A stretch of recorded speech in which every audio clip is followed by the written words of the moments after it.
Well, this is it. Damn. Hard cut, editor. This is going to be part 3 or something right here because that was a hard cut. Ring the doorbell. I did so, eager to see her. Instead, her mother came out to greet us. Wow.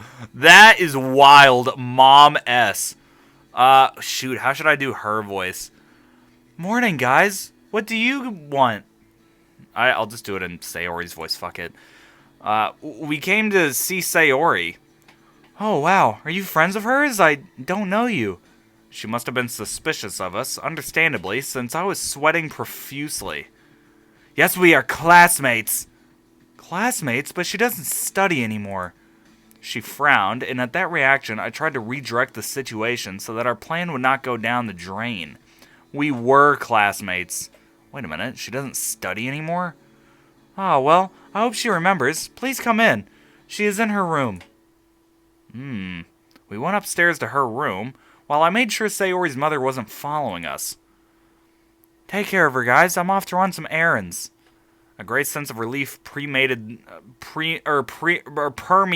the room at the same time as the nerves appeared. I gently opened the door. I gently nudged Natsuki, indicating that she should remove the wig and the clothes she wore. I looked for the courage to knock on her door, but could not find it. The one who did find it was Natsuki. We heard a, "Come in, Mom," as she thought we were her mother. Wait, Nat, you know that Sayori is very sensitive, don't you think? Before I finished speaking, Natsuki is tugging on my shirt sleeve to let me in. Dead or alive, she will never change. Whoa. Oh. Sayori has seen better days. What's up, Who are you? Sayori, don't you recognize us? A long silence took over the scene. It may have been only a few seconds, but the wait for her response took forever. Of course, why not? What have I done to... damn! What the fuck is she taking this out on us for? What is this? What have I done to deserve this? Every day of my disgusting life I have hallucinations of them. I don't know when my brain will assimilate that I got over them. 5 years of my life thrown away, every day reminding my mind of past traumas. I'm fed up. When I have the chance, I will... oh my god. I will hang myself with whatever I have on hand. I can't take it anymore. Her eyes glittered with a small vein stood out on her forehead in fury. She looks pissed. Both Natsuki and I have been petrified by her reaction. Wait a minute. 5 years? Sayori grabbed a bottle of pills and swallowed a handful at a time. Within seconds, she threw the bottle to the ground. These antidepressants are useless! Sayori collapsed and was moving around her room with a strange attitude. Sayori, we're not hallucinations, holy shit. No shit, smartass! That's what they all say, but it turns out that my mother doesn't see them, and I can't even touch them just like you.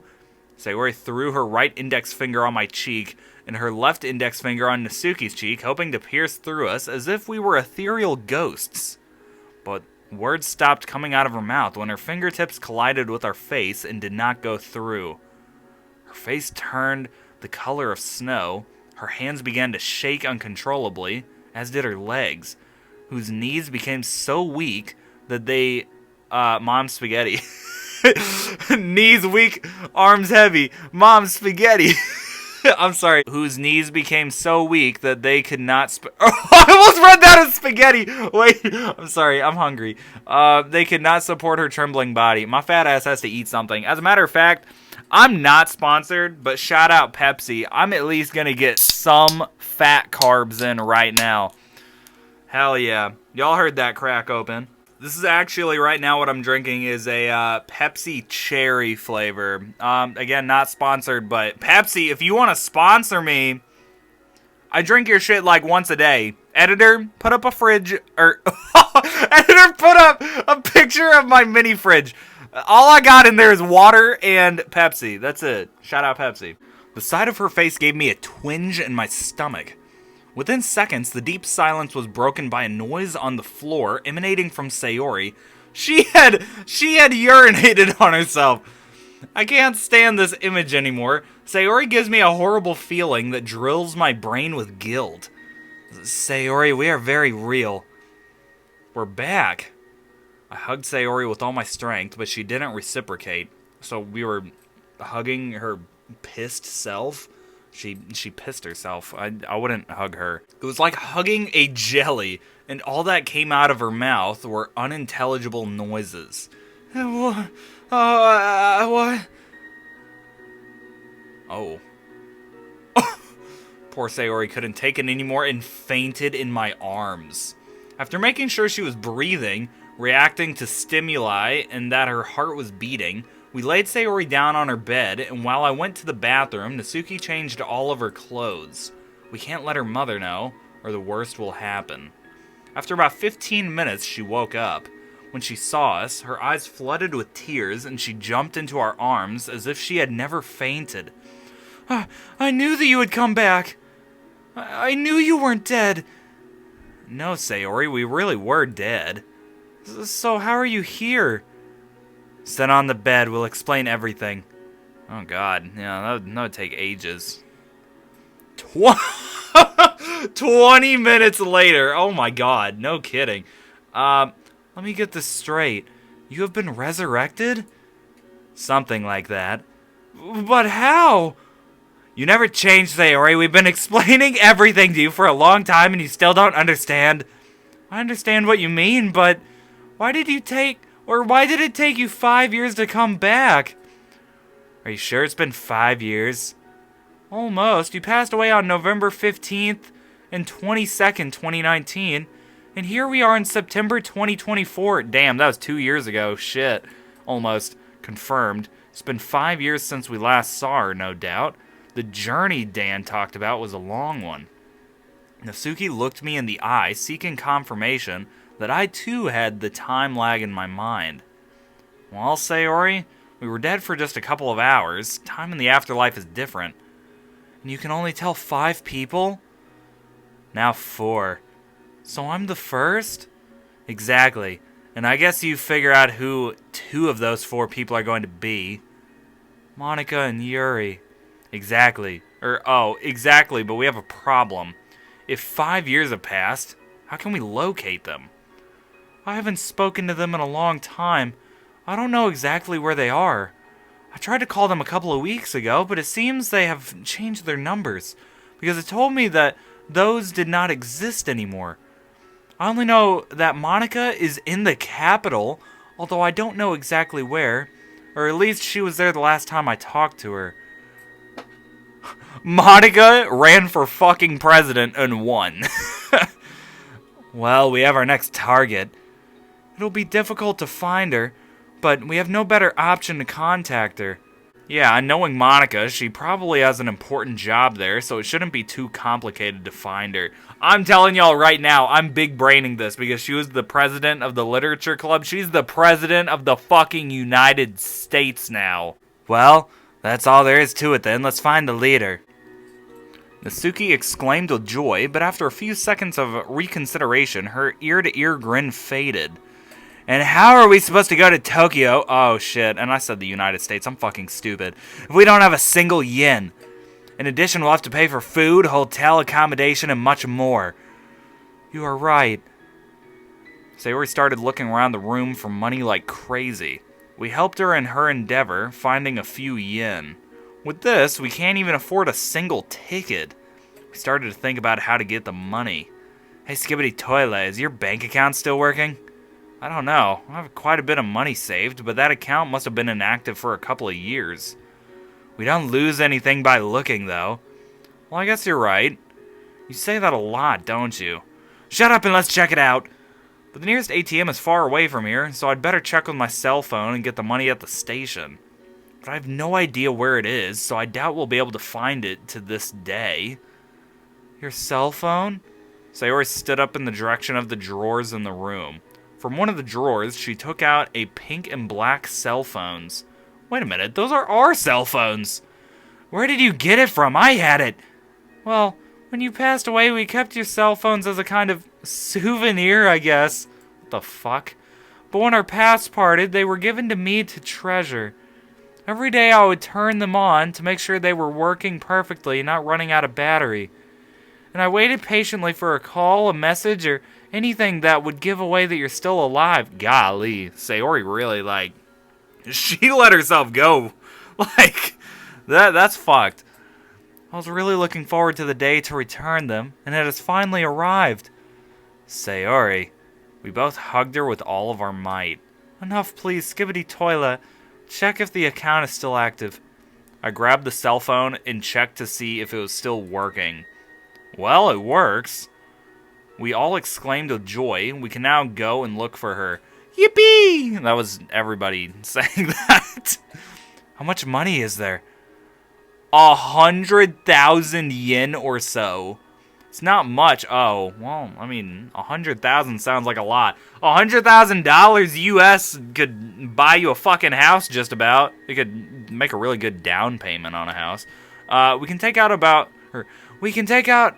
40,000 at the train station's ATM, and we will have enough for several days. Well, case solved. When we get to the station, we take out the money and focus on looking for Monica. Well, let's get started. Yes! And with a big smile, we set off for the nearest station. Wow, the game's so happy now. We're all happy. Like, the game just magically became happy. Oh. Sayori? God, she never listens to me. What? What was the point of that?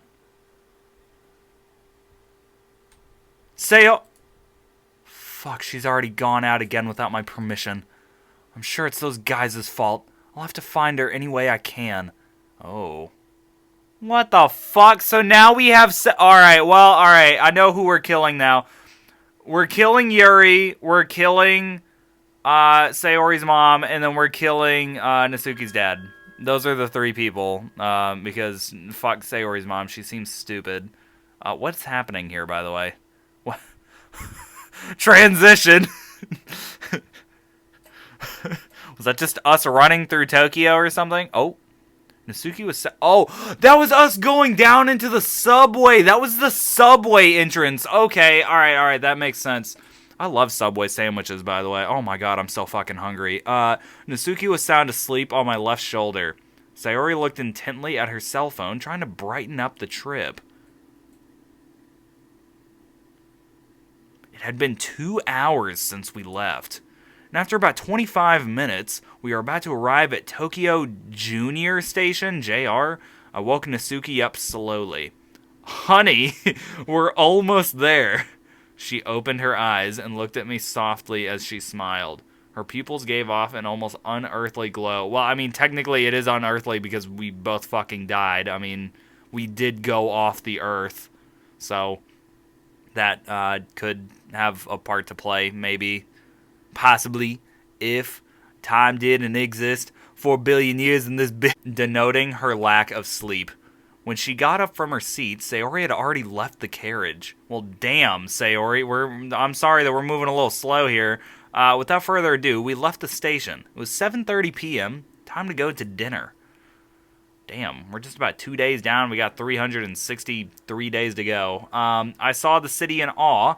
There were skyscrapers for every step you took. But what amazed me the most was that Sayori still hadn't realized that she had left totally disheveled and with her pajamas on. Maybe she already knows and doesn't care. Who knows? What's going on in her head? Omitting that, it was time to find a place to eat. Girls, let's say we go out to dinner somewhere. That's fine with me. I haven't eaten for a whole day. Let's go somewhere where we can sit down and look for a hotel with a restaurant if possible. Yeah, Sayori's got to change that look up, man. Like, her hair is fucked. Her clothes are fucked. As we strolled along, Sayori searched for nearby hotels on her cell phone. Downtown Street. I'm sorry, I read that. Okay, so, like, my head, I tilted my head a little bit as I read it correctly, but when I read it wrong, I didn't tilt my head, so I read that wrong. Along the way, she raised her head and spoke. Guys, I found something. H&K Hotel, 300 meters away, 4.9 stars opinion, and I think we can stay the three of us for 10,000 yen a night. What do you think? without a word, we headed there. I mean, I guess 10,000 yen ain't shit, right? Like, that's like $1 in their fucking land. Like, I don't understand how the number 10,000 is small. Upon entering, we found a very beautiful foyer. Because I've seen that word before. It's not foyer, it's foyer. Because that word is weird, but I know that word. A huge reception area with a few very good quality sofas, huge pillars supporting the beautiful ceiling, and a replica of a large-scale vertical format painting by Tomika Tasai. The receptionist, upon seeing us enter, greeted us with warmth and kindness. "Hello, how can I help you?" "We would like to rent a room for the 3 of us for 2 nights. We're gonna have an orgy." No, I'm sorry. "Perfect. Excuse me for a moment, and I'll look for a room for 3. After a few seconds of typing on her computer, she spoke again. "Great. Room 109. 3 people, 2 nights. That would be 20,000 yen. I took 2 10,000 yen bills out of my wallet and placed them on the reception desk. "Perfect. In whose name should I book the room?" On behalf of Shinohara Sayori." "Perfect. Enjoy your stay." She handed us the keys, and we all said our goodbyes. On the way... Oh, wait, I just now clocked why Sayori did that, because now we didn't give away our names to the receptionist, because that would have been one of the 5 people. Sayori is intelligent. That was intelligent. On the way to the stairs, my curiosity got the better of me. "Hey, Sayori, why did you give your name so suddenly?" We just figured this out, Skibbity Toilet. Get with the fucking curve, I'm sorry, I fucked that up. Skibbity Toilet, get with the fucking curve. There we go. Editor, cut out the old version. Hey, I just read that. "Have you noticed the receptionist was looking at you and Natsuki a lot? I think she was suspicious, and if you gave your name, that would have sentenced you, since everyone would know you're alive. Besides, if you say your name, you're wasting a person to tell." "But Sayori, how are we supposed to be... What? But Sayori, how are we supposed to be recognized if we have never been to Tokyo and we are not famous?" "Oh, I forgot to tell you..." "What?" "It turns out that your death story has become something of a fairy tale. There are people who have written books about it." "What? But why?" "Your death for love caught the attention of artists and inspired them." Damn, we're getting fan fiction out here. "You have been baptized as Jijutsu Aoka." YouTube lovers. Interesting. It's ominous, but I like it. "That's why I gave my name, so that you would not give yours." "Thank you so much, Sayori. You saved us." "Well, enough talking. Let's go eat. I'm incredibly hungry." Damn. We finished dinner and took the opportunity to go shopping for clothes since we hadn't brought anything to change into. When we finished, we saw the time was 12 a.m. Because of the dinner and the shopping, we had completely lost track of time. Sayori proposed we go to the hotel to sleep, and we accepted without hesitation. We were too tired. It had been a long day. Tomorrow, we will investigate Monika's whereabouts. In part 4! "Oh, I'm picking this bed!" Sayori pointed to the bed on the left. "Well, I'll take the middle one." What a difficult decision. What do I choose? The one that remains or the floor? The 3 of us laughed, but Natsuki interrupted the group laughter.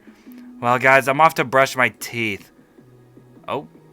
Natsuki left the bag with her clothes on top of her bed and took off the costume she was wearing and left for the bathroom. Sayori and I also left the bags on top of the beds and followed Natsuki and found a rather small washroom. Why are we following her to the bathroom? Are we all using the bathroom at the same time? The floor tiles were brown, and the mirror was spotless and the lights were dimmable. On top of the sink were 3 apparently new toothbrushes, toothpaste, and plastic cups. We brushed our teeth together in a hurry as we were very sleepy and went straight to bed. Damn straight, I'm tired too, fuck. I need to go to bed. I closed the window, dressed only in my shirt and boxer shorts, and I went to bed when they had already fallen asleep a while ago. Suddenly, in the unwavering silence of the night, a thunderclap was heard. There was a storm. That was supposed to be thunder sound effects. More and more rumbles began to fall. That's the rumbling. Until in one of them, the faint light of lightning illuminated Natsuki trying to get out of bed without making noise. What is she doing? Oh my god! What the? Whoa! Wait, okay, I was not expecting that. That kind of scared me. I whispered to her in surprise.